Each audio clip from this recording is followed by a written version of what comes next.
Hello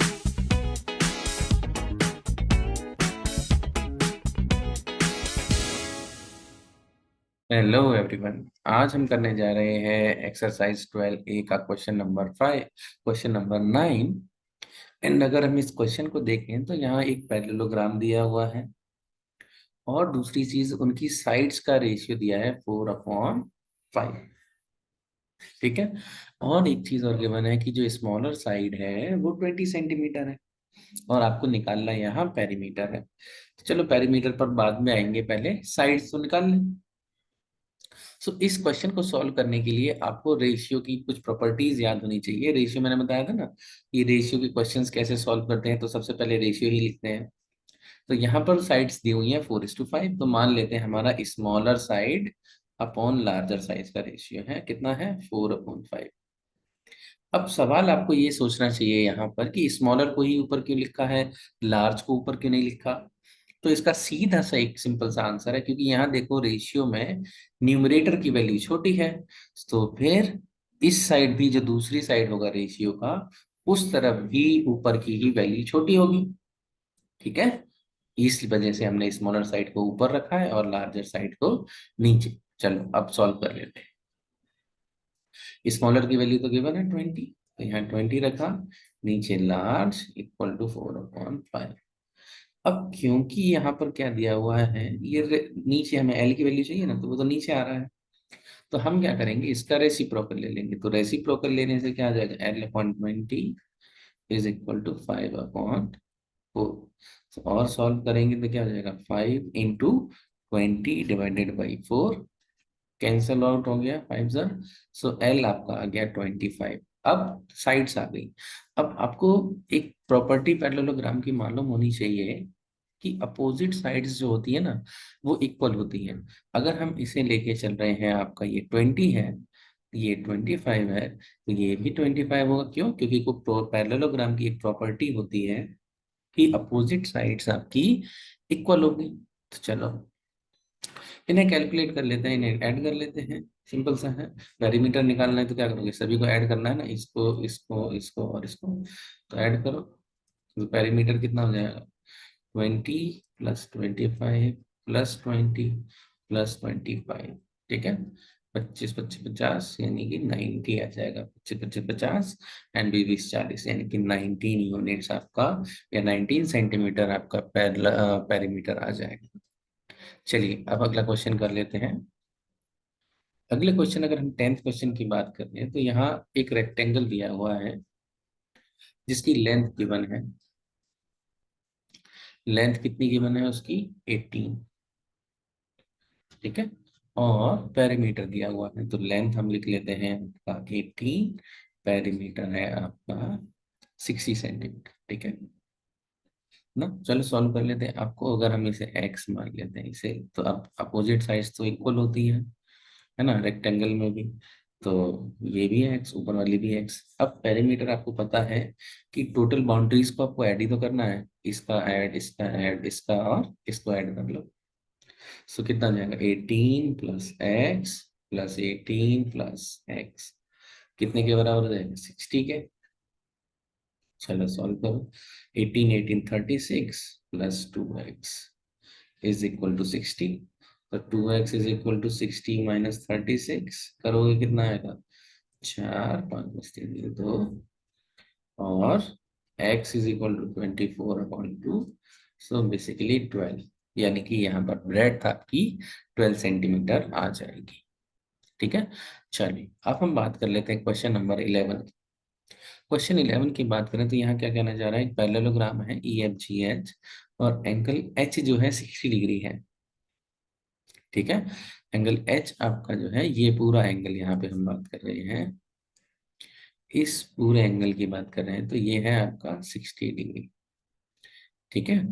and E और H जो है बाइसेक्टर है। तो बाइसेक्टर का आपको मतलब मैंने आपको पहले ही बता रखा है कि अगर कोई चीज बाइसेक्ट करती है किसी एंगल को, तो इसका मतलब है वो उसको दो इक्वल एंगल्स में डिवाइड कर देंगे।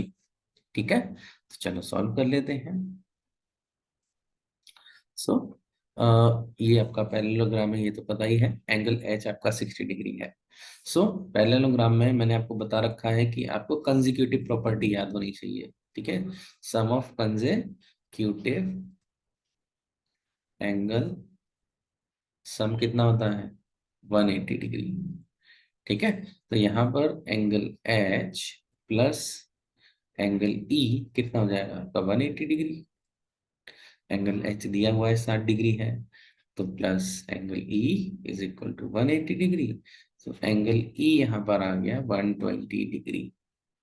एक तो ये आ गया। अब दूसरी बात करें कि हमने ये चीज भी पढ़ रखी है कि पैरेललोग्राम में अपोजिट एंगल्स इक्वल होंगे, पैरेललोग्राम में अपोजिट एंगल इक्वल होंगे। सो इस हिसाब से angle E equal to angle three equal to 120 degree, और angle H equal to angle आपका एफ इक्वल टू 60 डिग्री हो जाएगा, ठीक है। चलो, अब आपको निकालना है find the measure of E O H, यानी कि आपको जो एंगल निकालना है वो ये एंगल निकालना है, ठीक है। कैसे निकालते हैं हम बता देते हैं। क्योंकि ये एक ट्रायंगल बन रहा है, अगर हम देखें ई ओ एच एक ट्रायंगल बन रहा है। और दूसरी चीज हमने क्या पढ़ा था कि यहाँ पर जो एंगल है ये ओ एच आपका बाइसेक्टर है। सो एच एंगल कितना था आपका 60 डिग्री, है ना। तो एंगल ई एच ओ कितना होगा एंगल। अब सॉल्व करते हैं क्वेश्चन नंबर 11।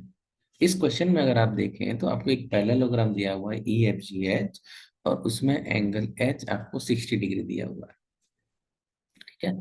और आपको दिया हुआ है bisector angle E and H के बाइसेक्टर है, मीट कहाँ हो रहे हैं ऊपर। अब यहाँ पर आपको दो चीजें याद होनी चाहिए।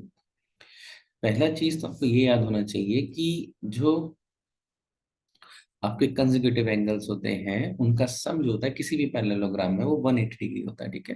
तो कैसे लिखोगे, sum of consecutive angle is equal to 180 degree, ठीक है। एक तो ये चीज। दूसरी चीज आपको ये चीज याद रखनी चाहिए कि बाइसेक्टर का काम क्या होता है, ठीक है।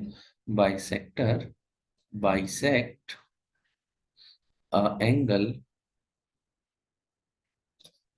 इन two equal parts, two equal angles, ठीक है। ये चीज याद रखना है। जैसे मान लो अगर कोई 60 डिग्री है तो वो दो इक्वल एंगल कितने हो जाएंगे 30-30 के। ये चीज आपको याद रखनी है, दोनों चीज। ये चीज अगर आपने अभी समझ ली है तो चलो अब हम क्वेश्चन सॉल्व करने की कोशिश करते हैं। सो कंसेक्यूटिव एंगल प्रॉपर्टी से अगर हम देखें, एंगल एच आपका कितना है 60 डिग्री। तो एंगल ई कितना हो जाएगा 120 डिग्री हो जाएगा ना। कैसे, तो देखो अभी बताता हूँ। एंगल ई और अगर हम एंगल एच को ऐड करें तो कितना होना चाहिए 180 डिग्री। क्यों, क्योंकि ई और एच आपके कंसेक्यूटिव एंगल है। कैसे हैं कंसेक्यूटिव, ठीक है, consecutive angle.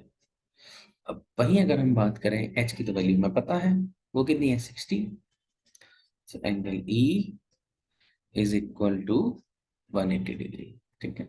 So angle E is equal to कितना हो जाएगा 120, 60 हो जाएगा तो 180 माइनस 60 आपका 120 हो जाएगा। एक तो ये चीज हो गई। अब बाइसेक्टर वाली चीज याद करो। बाइसेक्टर वाली चीज में मैंने आपको बताया था कि आपके एंगल को बाइसेक्टर टू इक्वल पार्ट्स में डिवाइड कर देता है। सो इस हिसाब से अगर हम बात करें यहाँ पर ये एंगल और ये एंगल कितना हुआ 30 डिग्री। अब वो कैसे हुआ, क्यों, क्योंकि ओ एच आपका बाइसेक्टर है और एंगल एच आपका 60 डिग्री है। इसी तरीके से अगर हम यहाँ बात करें तो यहाँ पर ये एंगल भी 60 डिग्री होगा और अंदर का एंगल भी 60 डिग्री होगा। होगा क्यों, क्योंकि आपका O E and O H are bisector. तो लिख लेते हैं बस O E and O H are bisector,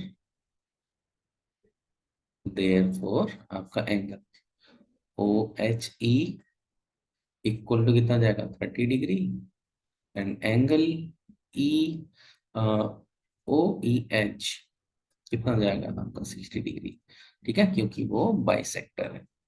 चलो, अब तीसरा चीज आपको निकालना क्या है, आपको निकालना है ई ओ एच एंगल निकालना है, बेसिकली ये वाला बचा। अब तो निकाल ही सकते हैं क्योंकि ट्रायंगल सम प्रॉपर्टी का हमें पता ही है ना, कि कोई भी ट्रायंगल होगा तो उसमें तीनों का सम जो होता है, तीनों एंगल का 180 डिग्री होता है। सो एंगल लिख लो O H E plus angle O E H plus angle E O H equal to 180 degree. बाकी की वैल्यूज पता है, 60 degree plus 30 degree plus angle E O H equal to 180 degree. अब आप इसे सॉल्व करेंगे तो एंगल ई ओ एच आपका आ जाएगा 90 डिग्री। ठीक है। अब the figure will be, simple सी चीज है, अब जब 90 डिग्री डायगोनल्स मिलते हैं तो वो आपका रोम्बस होता है। ठीक है।